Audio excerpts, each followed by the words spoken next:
Karachi इंडिजेनियस rights alliance जंहिंजो असां दायरो पूरी सिंध ताईं वधायो आहे। इंडिजेनियस राइट्स अलायंस जेका बैरिया टाउन कराची खां शुरू थी आहे जामशोरे ताईं ऐं हिन वक़्तु जेका मुसीबत ज़िले ते आई आहे उन में असां आया आहियूं। असां सभिनी खे गॾिजी करे इन ई सिलसिले में असां 9 तारीख़ ते जुमे जे ॾींहुं 3 वॻे कराची प्रेस क्लब अॻियां हिकिड़ो एहतिजाजी मुज़ाहिरो रखियो आहे, जंहिंमें जेका सिंध में ज़मीनुनि जी फुरमार पई थिए, जेका वालार पई थिए, उन में अवां सभिनी खे शिरकत जी अपील था करियूं त पंहिंजा बैनर वग़ैरह ठाहे उते 9 तारीख़ ते महिरबानी करे धरतीअ जा दोस्त हिन ॻोठनि जा पंहिंजे ईंदड़ नस्ल बचाइणा आहिनि त उते अचो त गॾिजी करे विढ़ो।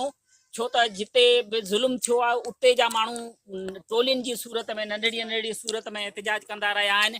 असां इहो सॼी सिंध ताईं एहतिजाज वधाईंदासीं ऐं असां बैरिया टाउन खां गॾाप खां शुरू कयो आहे। हिते बि बैरिया टाउन जी वालार शुरू थी आहे, सी पैक जी वालार शुरू थी आहे। मुख़्तलिफ़ सिंध दुश्मन मनसूबनि जी सूरत में जेका वालार थी आहे उहा असांजे नस्लनि खे तबाह करे छॾींदी। अचो त गॾिजी करे सिंधी क़ौम जे प्लेटफार्म ते, इंडिजेनियस राइट्स अलायंस जे प्लेटफार्म ते समूरा सिंधी माण्हू गॾिजी करे पंहिंजे ईंदड़ नस्लनि जे बका जी जंग विढ़ूं। हाणे आउं गुज़ारिश कंदुसि, असांजी भेण बि आई आहे जेका सिंधी माण्हुनि जे हक़नि जे लाइ कराची शहर में मुख़्तलिफ़ प्लेटफार्मनि तां जदोजहद कंदी रही आहे। थिंकर्स फोरम जी अॻुवाण आहे कराची थिंकर्स फोरम जी। असांजे अदी शेरी खोखर खेसि गुज़ारिश आहे त उहा बि ॻाल्हाईंदी, उहा ॻाल्हाए ऐं अॼु ॿारनि वटि गॾिजी आई आहे। असांजूं भेणूं बि असां सां गॾु आहिनि, असांजा ॿार बि गॾु आहिनि, असांजो ईंदड़ नस्ल बि गॾु आहे।